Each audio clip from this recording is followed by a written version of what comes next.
This video is sponsored by the free-to-play game World of Warships. Today we look at a German battleship class that was considered by the British as a battle cruiser during the Second World War, since they were undergunned. Yet the two battleships of the Scharnhorst class were the most successful German World War II battleships and inflicted more damage than the famous Bismarck class. The Scharnhorst and Gneisenau were able to sink not only one carrier and two destroyers, but also several merchant ships as well. Furthermore, they bound a decent amount of Allied resources from the start of the war until 1943 when Scharnhorst was finally sunk, and the Gneisenau even made it until 1945. In this video we look at why these ships were undergunned and still successful. But before that, a short word about the sponsor of this video, the free-to-play game World of Warships, which is available on PC and consoles as well. Fight it out in 12 vs 12 arenas. Download World of Warships for free. Just click on the first link in the description. This also helps the channel. Be sure to use the promo code WARSHIPS during the registration on the Wargaming portal to receive the following freebies: 500 doubloons, 7 days of premium account time, 2 million credits, a free 4-tier ship, and a commander with 6 skill points, together worth 25 euros. Note, this promo is only for new players. The game features more than 40 maps with dynamic weather and great effects. The various ship classes allow for very different approaches.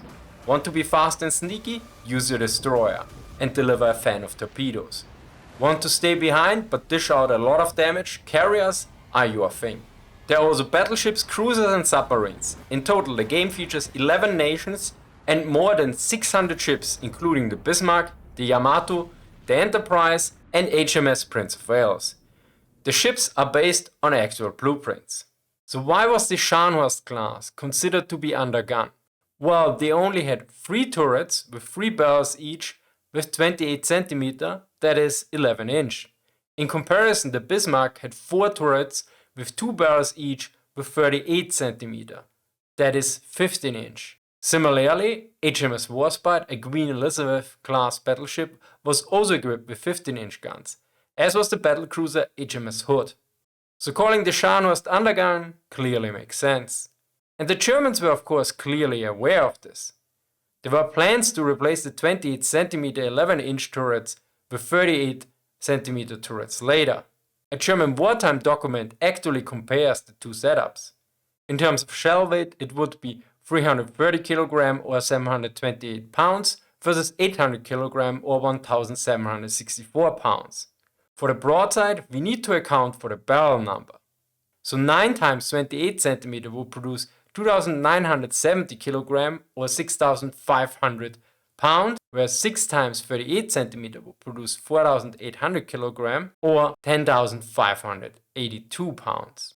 Of course, the rate of fire for the 28 cm gun would be higher, namely 3.5 rounds per minute, versus 2.4 rounds per minute for the 38 cm guns.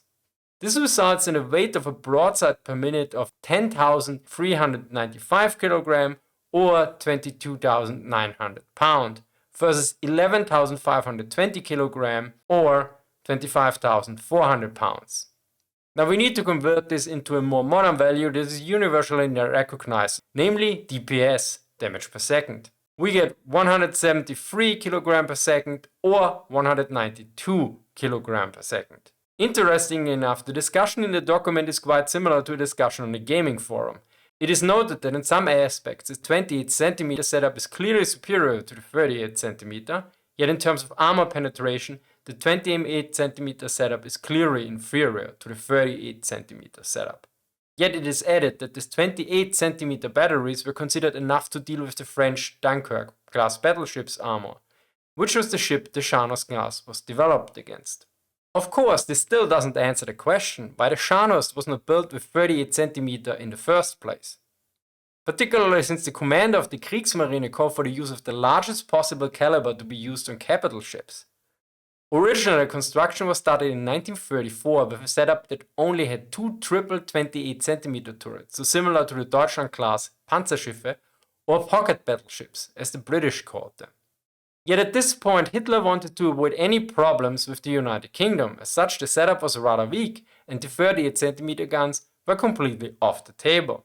Yet a few months later it became apparent that this new ship would be outclassed by the new French battleship class Dunkirk. Hence a new setup with triple 28cm turrets was allowed.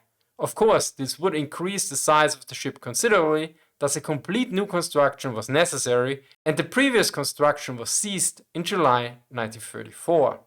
The problem of heavy artillery did not come to rest in the following period, however. Because even with 9 28cm guns, the well-armored and fast ships were too weakly artillery armed. In March 1935, Hitler revised his previous firm decision. He agreed that the problem of a larger caliber should be examined. However, the guns of 35cm or 38cm caliber would first have to be developed, which would have meant a further delay in construction of 1.5 to 2 years. Röhr did not want to accept this further delay. Thus, after the Krupp company had confirmed that 38cm twin turrets could also be installed in the barbettes of the 28cm triple turrets, both ships were equipped with 9 28cm guns. So let us now look at the aspect of the Scharnhorst class battleships being the most successful German battleship class in World War II. First off, there were only two battleship classes, the Scharnhorst and the Bismarck class. Both had two ships, as such the competition is rather small. If we look at the service record of the Scharnhorst and Gneisenau, which unlike the Bismarck and Tirpitz sail quite often together, you will see that they achieved several victories. Already in 1939 the Scharnhorst sank a British armed merchant cruiser. Now that is not a big deal, but already more than the Tirpitz achieved in her complete career. Probably the most important success was in June 1940, when Scharnhorst and Gneisenau sank the British carrier HMS Glorious and the destroyers Acasta and Ardent. Scharnhorst also sustained a torpedo hit that put one turret out of action and killed 50 sailors, but in overall the damage inflicted versus sustained is significant. In comparison, the Bismarck was able to sink the battlecruiser HMS Hood, which was also a significant blow, and one could argue more devastating than the loss of the HMS Glorious. Yet Bismarck was sunk a few days later, whereas Scharnhorst and Gneisenau were still seeing action long after Bismarck had been sunk in May 1941. Which brings us to the next point, the successes of Scharnhorst and Gneisenau against Allied merchant shipping. From 22nd January to 22nd March 1941, both ships conducted Operation Berlin, a raid on Allied shipping in the Atlantic. This resulted in 22 Allied merchant ships sunk or captured. Probably some of you know the losses the German submarines inflicted and are probably thinking, well, that's nice, but those submarines did far more damage. Yes, in material damage indeed, but those big surface ships had a different impact. German heavy warships, battleships and cruisers sank fewer tons of British merchant shipping, but they had a more dramatic effect and unlike the U-boats caused the suspension of convoys. Which brings us to the next point, namely the diverting and binding of enemy resources, particularly warships. Since the Scharnhorst and Gneisenau were fast battleships, they posed some serious challenges. In order to get rid of large surface raiders like modern cruisers and especially fast battleships, you need two things. Ships that are fast enough to catch them and powerful enough to engage them. This is not all, you also need to find them, and for that you need to bring smaller and faster ships. But you still need your big ships and ideally several of them to be close enough to catch the German ships. And although the Royal Navy had still a considerable number of ships, they had a large area to cover.